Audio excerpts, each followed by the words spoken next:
오늘 우리에게 주시는 하나님의 말씀 보시겠습니다. 마태복음 17장 1절로 8절에 있는 말씀 교독을 하겠습니다. 엿새 후에 예수께서 베드로와 야고보와 그 형제 요한을 데리시고 따로 높은 산에 올라가셨더니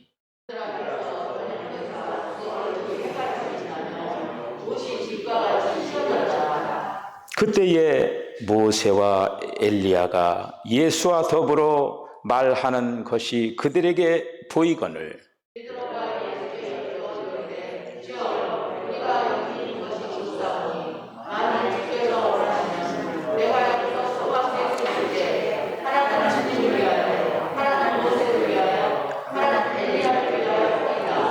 말할 때에 호련히 빛난 구름이 그들을 덮으며 구름 속에서 소리가 나서 이르시되 이는 내 사랑하는 아들이요 내 기뻐하는 자니 너희는 그의 말을 들으라 하시는지라. 예수께서 나와 그들에게 손을 대시며 이르시되 일어나라 두려워하지 말라 하시니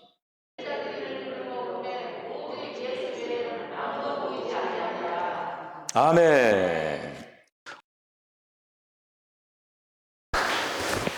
주님, 은혜와 사랑을 감사합니다. 주님의 은혜로 주 앞에 세워주신 것을 감사합니다. 오늘도 주님, 마음의 문을 활짝 열고 주님께서 주시는 그 말씀들을 우리의 신비에 새기게 하여 주시옵소서. 하나님의 거룩한 영광의 요소가 우리 안에 가득가득 채워지게 하여 주시옵소서. 사랑하는 성도들, 오늘도 하늘의 문을 활짝 여시고 저들이 구하고 찾고 두드리는 그 모든 기도의 제목들을 주님께서 아름답게 연락하여 주시옵소서. 예수님의 거룩하신 이름으로 기도하옵나이다. 아멘.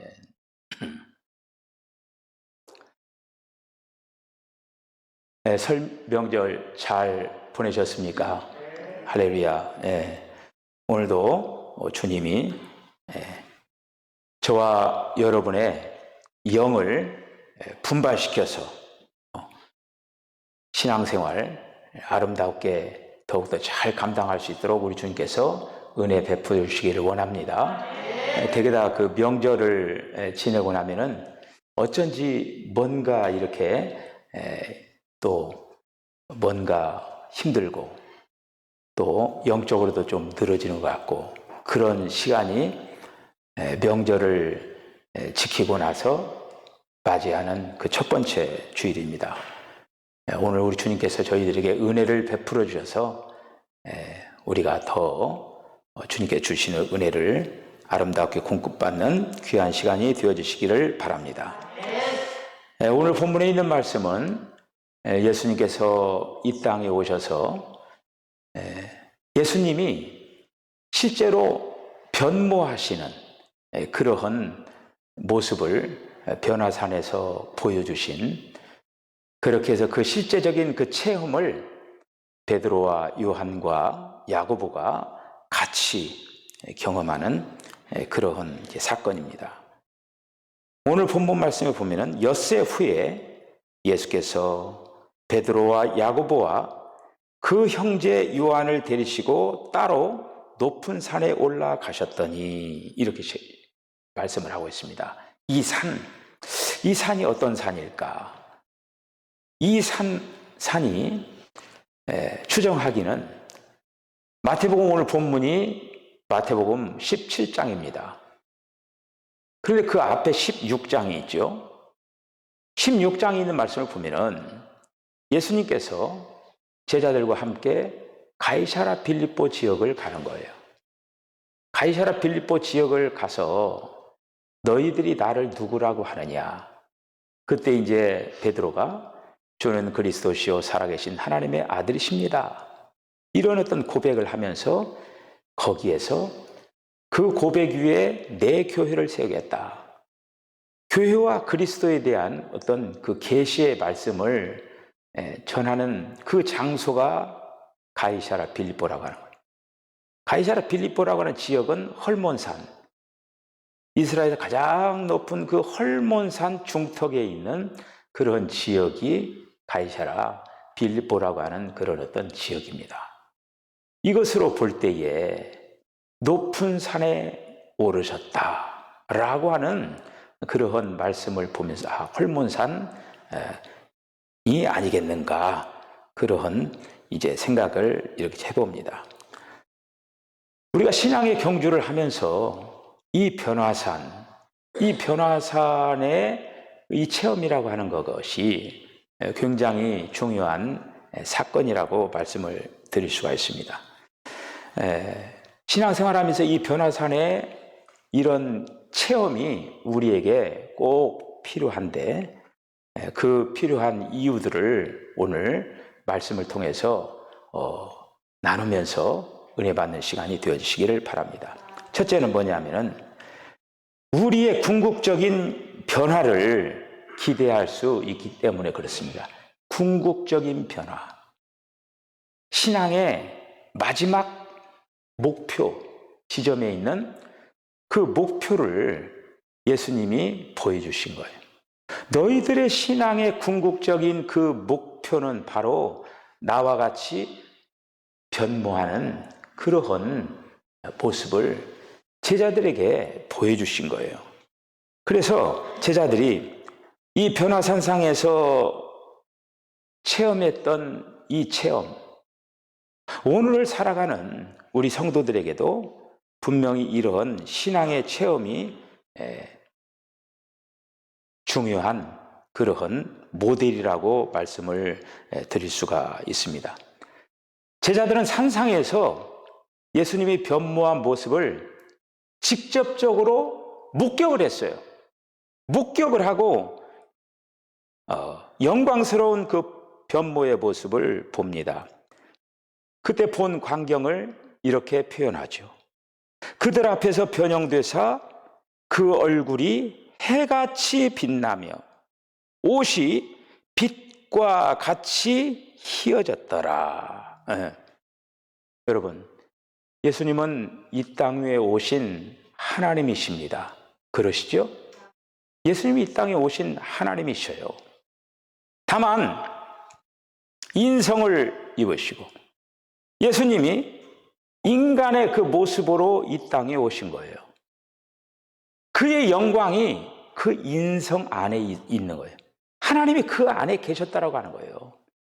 그 안에 계셨는데 이 변화산의 이 사건은 어떤 사건이냐? 그 안에 계신 하나님이 드러난 거예요. 드러난 거예요.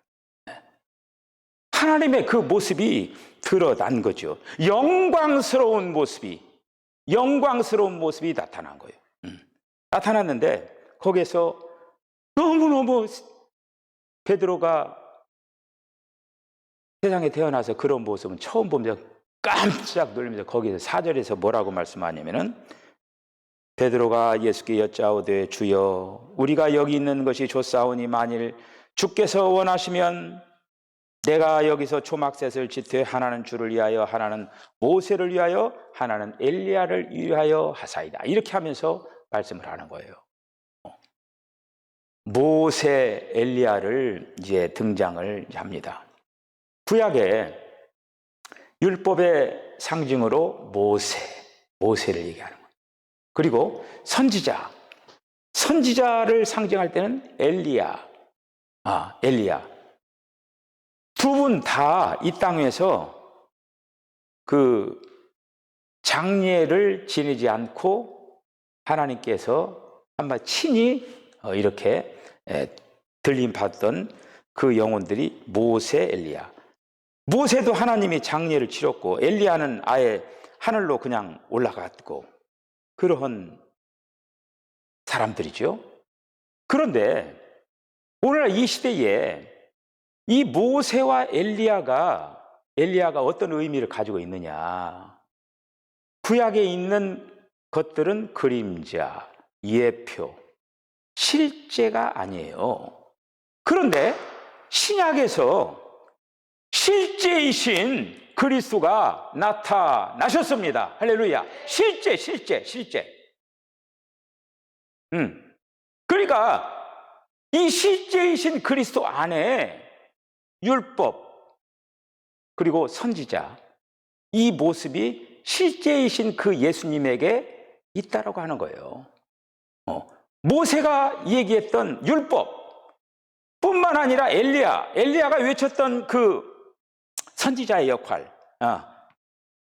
그래서 그 율법과 선지자의 기능이 예수님에게 있을 뿐만 아니라 예수님이 오셔서 이 땅 위에 이제 죽으시고 부활을 승천하셔서 성령으로 우리에게 오셨잖아요.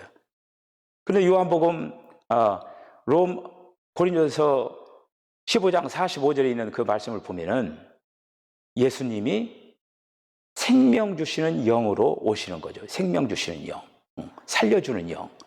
그런데 그 살려주시는 영으로 오신 그 주님이 바로 말씀하시고 법이시고 생명의 성령의 법으로 실제로 우리에게 오셨다라고 하는 걸 가르쳐 주시는 것이죠. 그 주님이 우리 안에 영광스러운 모습으로 오셨다라고 하는 거예요. 할렐루야. 영광스러운 모셔서 지금 우리 안에 임하고 계시다라고 하는 거예요. 사도 바울은 여기에 대해서 이렇게 이제 얘기를 합니다.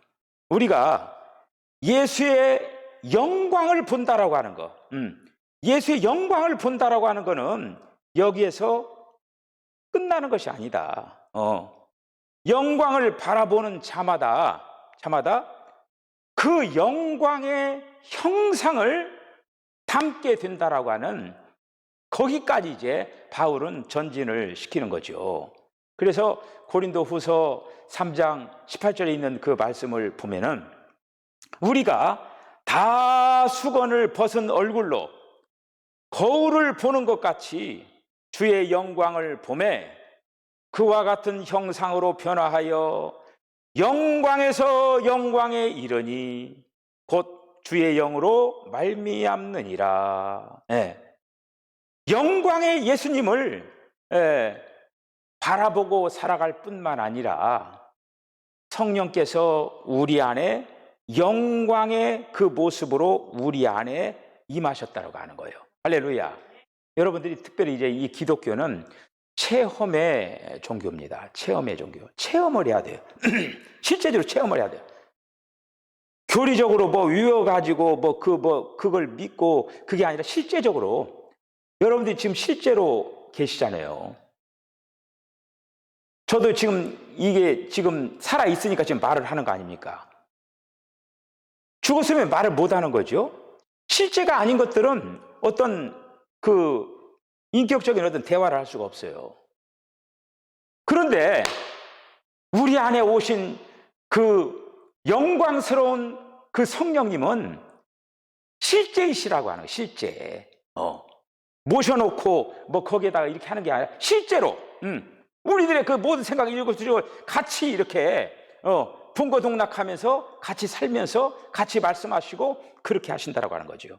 그래서 이런 어떤 실제적인 것을 체험을 해도 오늘 어떤 지금 변화산의 변모 사건이라고 하는 것은 그 교리 중에 영화의 교리. 그 기독교의 교리 중에 이제 더 세분화서 시킬 수가 있는데 크게 세 개로 나누면은 칭의의 교리, 성화의 교리, 영화의 교리. 큰 덩어리로 나누면은 적어도 이 세 덩어리로 이렇게 나눌 수가 있습니다. 오늘 지금 이 변화산의 이 체험적인 이런 어떤 그 부분은 영화의 교리라고 이제 말씀을 드릴 수가 있는데 로마서 8장 30절에 있는 그 말씀을 보면은 이런 말씀이 있습니다. 또 미리 정하신 그들을 또한 부르시고 부르신 그들을 또한 의롭게 하시고 의롭게 하신 그들을 또한 영화롭게 하셨느니라. 그러니까 우리들이 지금 이제 변화의 성장의 이런 어떤 그 부분들을 계속적으로 올라가잖아요. 가장 마지막에 그 체험의 변화의 마지막 그 목표가 뭐냐? 영화롭게 된다라고 하는 영화롭게. 영화롭게 되는 거기를 향하여서 우리들이 지금 달려나가고 있다라고 하는 것입니다. 변화산의 이 체험, 이 체험을 기대하면서 하루하루를 우리들이 그런 소망 가운데 살아가라는 그런 얘기죠. 두 번째는 뭐냐면은 변화의 예수님이, 변화의 주가 되신 그 예수님께서 더욱 무엇보다도 그분께 순종할 수 있는 그러한 기회를 우리들에게, 그 체험을 통해서 우리들에게 허락을 해주신다라고 하는 것이죠. 그리스도인들이 신앙의 체험을 하면서 궁극적인 그러한 아름다운 열매가 뭐냐? 주님을 사랑하는 겁니다. 한 걸음 더 나아가서 주님께 순종하는 거예요. 순종하는 거예요. 이 변화산에서 제자들이 주님의 그 영광스러운 그 모습을 보면서 그들에게 어떤 마음이 있었느냐, 어떤 마음을 가지게 했느냐, 그 주님께 순종하는 그런 마음을 그 사건을 통해서 그걸 목격하면서 그들이 갖게 됐더라고요. 아주 신비하죠. 오늘 본문 5절에 있는 말씀을 보면은 말할 때 호련히 빛난 구름이 그들을 덮으며 구름 속에서 소리가 나서 이르시되 이는 내 사랑하는 아들이요 내 기뻐하는 자니 너희는 그의 말을 들으라, 이렇게 말씀을 하고 있습니다. 이는 내 사랑하는 아들이니,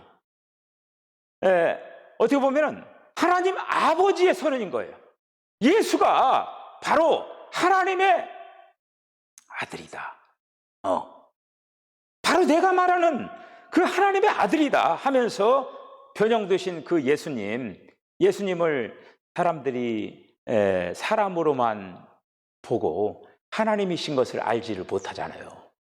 그런데 베드로와 요한과 야고보에게 특별히 그걸 가르쳐 주는 거예요. 이 예수는 바로 사람이지만은 하나님이시다 라고 하는 것을 목격시키고 그 마음을 이제 갖게 하는 거예요. 가지면서 그 예수께 순종을 하게 이제 만드는 사건이 결국 이 변화산의 사건입니다. 베드로가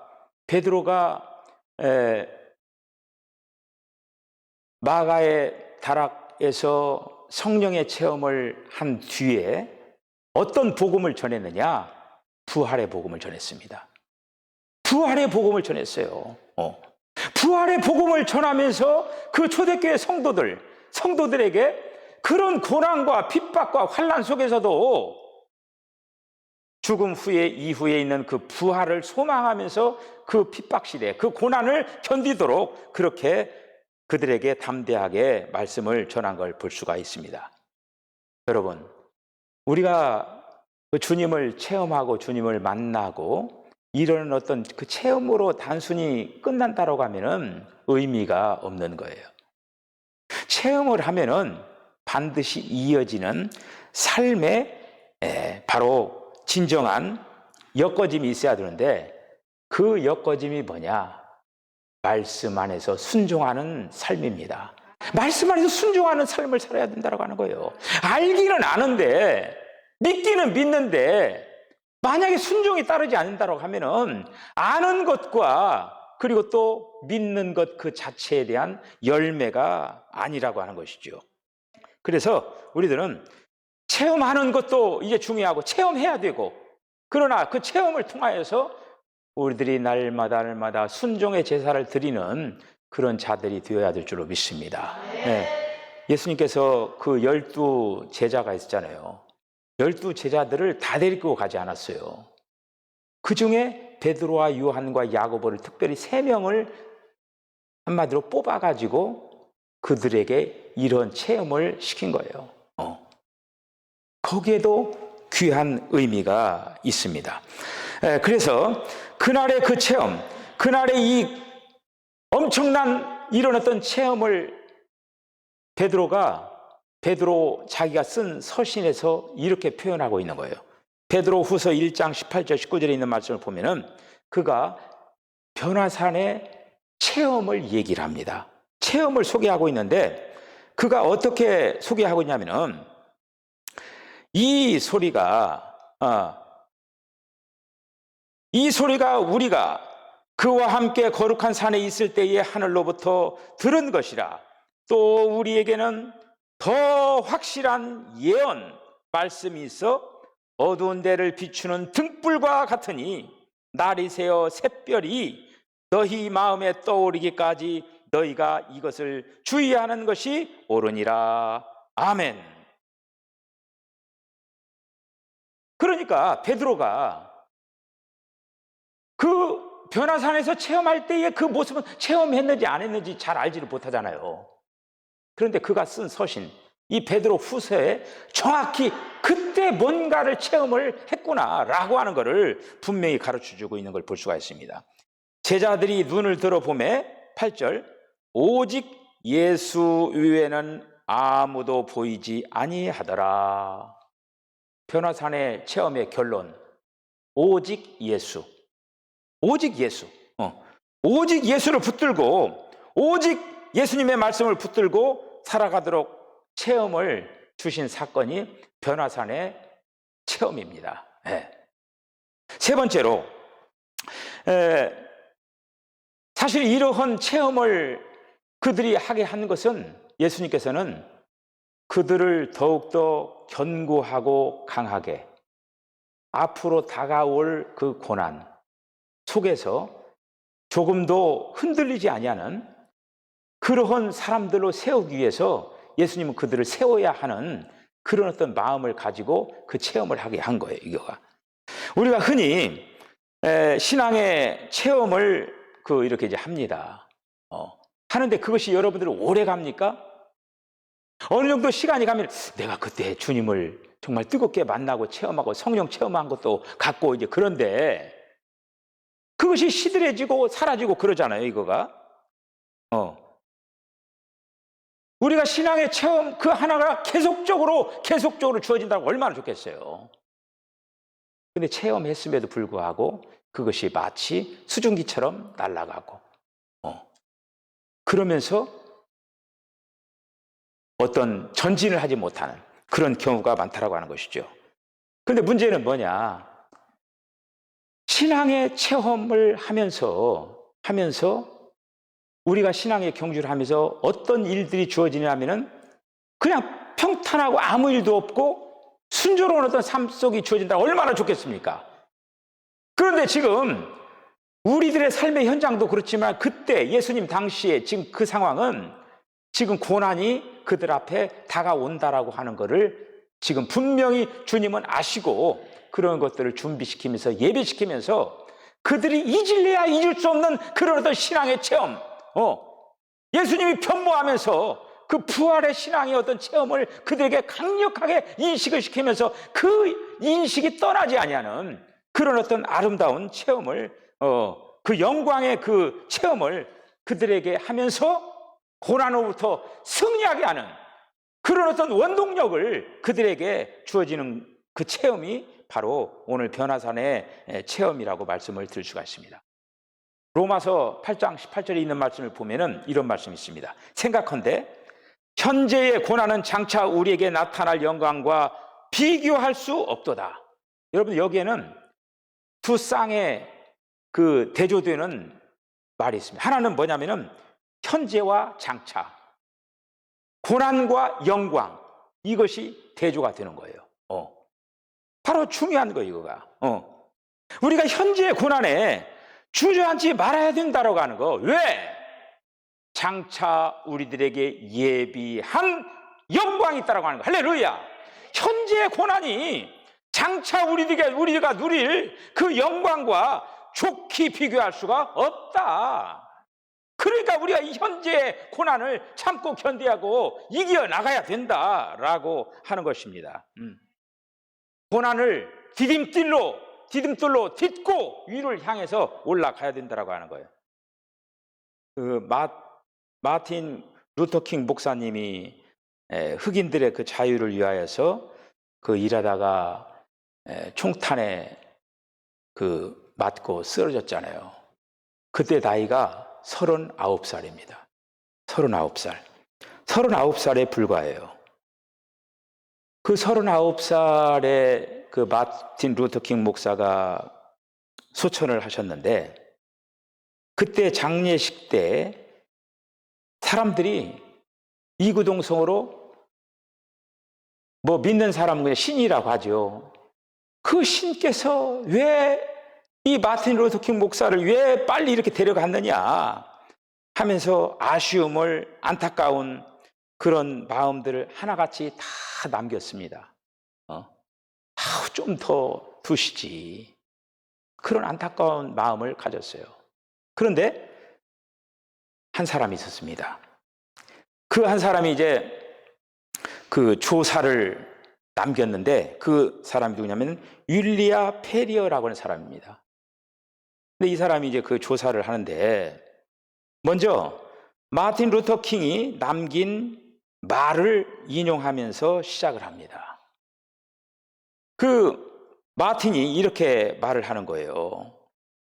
모든 비극 중에서 최대의 비극은 젊어서 죽는 것이 아니라 75까지 살지만 한 번도 진정으로 인생을 살아보지 못하고 죽는 것, 이것이 가장 큰 비극이다.